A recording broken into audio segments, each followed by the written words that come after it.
Olha, aconteceu o que todo mundo previa.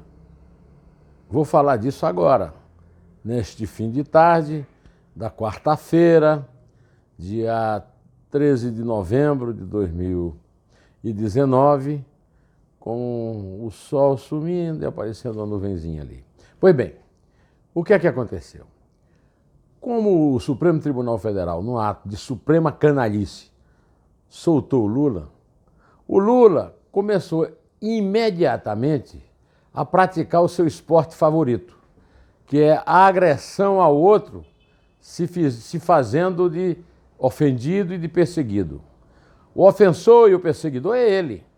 Eu falei para você ontem da minha referência ao estado policial do PT sob as ordens de Márcio Tomás Bastos e vou voltar a falar isso daqui a pouco. Mas antes eu quero reclamar de forma absolutamente indignada do jeito como o Lula se refere às coisas. Primeiro, fazendo uma campanha deslavada. O Lula é ladrão, é lavador de dinheiro, foi condenado em 3 instâncias, está solto porque colocou ele e a dona Dilma, o seu poste, colocaram 6 ministros do Supremo e, além do mais, contam com a adesão do ministro tucano, Gilmar Mendes, do ministro sarnezista, o Celso de Mello, do colorido Marco Aurélio, do temerário e tucano Alexandre de Moraes, etc. Agora, o que ele está fazendo não podia fazer. Mas que história é essa? O sujeito tem 6 processos, está condenado em primeira instância em 2, foi condenado em 3 instâncias por 8 votos de desembargadores e ministros a 0, e aí diz assim, o presidente Bolsonaro governa para os milicianos. Que prova ele tem disso? Ele não tem prova nenhuma contra ele, só tem prova, né? Todas as provas já foram apresentadas. Agora resolveu agredir o presidente da República, as instituições, a Polícia Federal, o Ministério Público Federal, o juiz Sérgio Moro, que é uma reserva moral do Brasil, e ninguém cala esse sujeito. Cala a boca, bandido! Cala a boca! Você vai lavar essa boca antes de falar dos homens de bem que o prenderam, que o investigaram, que descobriram a sua roubalheira e o prenderam. Vai lavar essa boca com sabão de coco, viu? Bom, então eu quero saber quando é que vai aparecer um homem nesse país para botar esse cara na linha. Porque a linha, mesmo que ele não esteja na cadeia, vai casar, a namorada vai sair da Itaipu, onde tem uma boquinha lá, e tal. E daí? Não pode fazer campanha para nada. A lei da ficha limpa ainda está em vigor. Ele é ficha suja e não pode ficar aí agredindo os outros sem prova, sem argumento, sem fato, à toa. Tá? Aí eu quero dizer que também essa folga toda ele tem porque ele é protegido pelo Maquiavel de Marília, o Dias Toffoli, que por sua vez tem, como eu já disse aqui várias vezes, e agora isso está provado, tem sim um acordo, e não é nem um acordão não, viu? É um acordaço com o presidente Jair Bolsonaro. Olha aqui, o Josias de Souza ontem deu uma nota dizendo que o Planalto, ou seja, o governo federal, obteve no subterrâneo do Supremo uma informação que alegrou Jair Bolsonaro.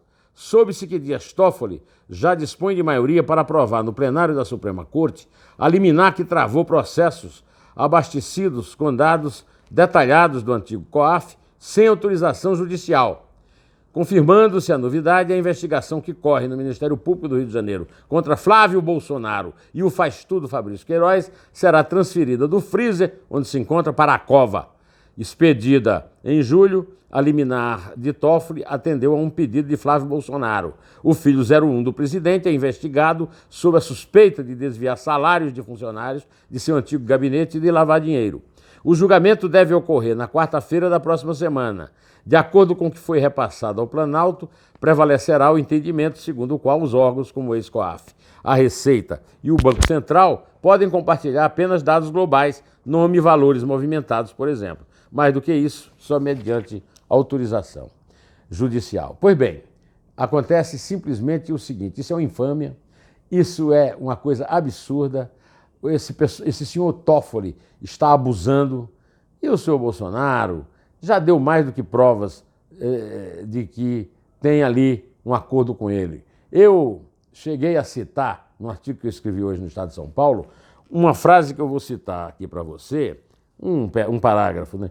Pelo senhor André Mendonça, que é advogado-geral da União do Bolsonaro e é empregadinho, criado de quarto do Toffoli. Ele, quando o Lula ganhou a primeira eleição, olha só o que ele escreveu na Folha de Londrina e me diga se esse cara não é petista. O fato é notório e não admite discussões. E assim o coração do povo se enche de esperança. O mundo nos assiste com um misto de surpresa e admiração, embora alguns confiem desconfiando, mas certamente convictos de que o Brasil cresceu e o seu povo amadureceu, restando consolidada a democracia, não só porque o novo presidente foi eleito pelo povo, mas porque saiu do próprio povo. Olha aqui o senhor André Mendonça. Juscelino Kubitschek era um homem do povo, era um telegrafista, filho de uma professorinha primária. O Lula não é o primeiro presidente que veio do povo, não. Nem vai ser o último. O Brasil é um país que tem grande ascensão social, apesar do PT. Agora, esse cara escreveu isso aqui na Folha de Londrina, trabalhava lá na Advocacia Geral da União, comemorando a vitória do Lula. E agora vai ser ministro do Supremo, o mais supremável do que o Moro, né? É o ministro terrivelmente evangélico.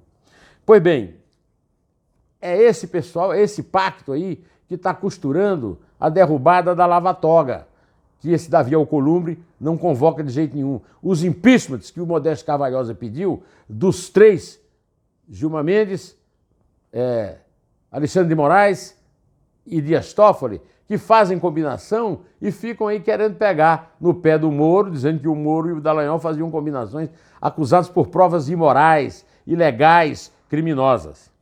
Pois bem, só que me parece que a Justiça do Primeiro Grau está fazendo a sua parte para chegar lá na grande canalice dos altos graus da justiça. Olha aqui, eu tomei umas notas aqui hoje de manhã, porque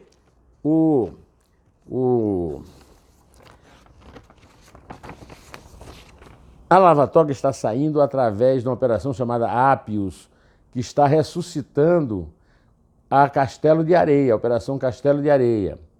Para melar a Castelo de Areia, a Camargo Correia, por recomendação de Lula, escolheu como advogado o ex-ministro da Justiça e o blindador-geral da República petista, Márcio Tomás Bastos. Márcio Tomás Bastos não só prometia promoções aos juízes para cortes superiores, como se vangloriava de ter indicado quase todos os membros do Supremo na era petista. Foi assim com o ex-ministro, que foi presidente do Superior Tribunal de Justiça, César Asfor Rocha, que com a promessa de uma vaga no Supremo, anulou a Castelo de Areia, mas deu ruim na sua indicação ao Supremo. Dilma preferiu indicar para a vaga de Eros Grau o carioca, indicado por Sérgio Cabral, Luiz Fux, que iria matar no peito o mensalão, lembra? Por isso, dado que a moeda da promoção falhou, o ex-presidente do STJ, segundo delação de Antônio Palocci, teve de ser pago com dinheiro, 5 milhões de reais, valor depositado na conta de seu filho na Suíça. Assim, a Castelo de Areia foi anulada e o maior escândalo de corrupção mundial só foi investigado porque saiu de São Paulo, onde Márcio Tomás Bastos tinha uma ingerência sobre os juízes, com as promoções e as indicações.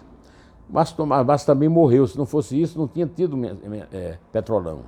Morreu em 2014. E agora, o juiz João Batista Gonçalves está mandando fazer busca e apreensão no escritório dele para ver se descobre alguma prova dessa história que o Palocci contou. Se descobrir, é a caixa de Pandora do Judiciário que vai ser aberta. Eu antecipei essa história ontem, antecipei hoje de manhã na Rádio Eldorado. E mais, essa investigação é o lava-toga que a gente pode ter, já que o Flávio Bolsonaro não assinou a lava-toga no Senado, o Davi Alcolumbre não deixa fazer. E nós temos agora, antes de terminar, eu queria comemorar o fato de que foi promulgada a reforma da Previdência. E essa é uma notícia da maior importância, porque é a notícia que pode ressuscitar os investimentos estrangeiros no Brasil, que agora estão a perigo por causa das crises do Chile e da Bolívia. Meu amigo Edilson Martins foi ao Chile e à Bolívia, passou 20 dias para lá e assistiu o começo dessa confusão toda nos dois lugares. E me disse, uma coisa não tem nada a ver com a outra. Na Bolívia, o que houve não foi um golpe, não foi golpe. Golpe foi o que o Evo Morales deu, disputando a quarta eleição seguida, depois de golpes constitucionais que são aprovados pela corte boliviana, como é aqui no Brasil. Bom, eu quero aqui comemorar a reforma da Previdência na esperança de que aquele pacote da reforma da administração também passe, o pacote do Paulo Guedes. E lamentar a solução que o Bolsonaro deu para a sua briga com o PSL. Partido Novo não é solução, como no caso. Partido Novo é uma suja solução da velha política. E ele vai se arrepender dessa solução que ele deu. Já é o 9º partido que ele assume. E eu quero dizer o seguinte: para haver uma nova política no Brasil, precisa primeiro entrar em vigor a cláusula de barreira para evitar esses partidecos como o PCdoB influindo na vida da gente sem voto. Tá bom? Bom, direto ao assunto. Em té. Só a verdade nos salvará.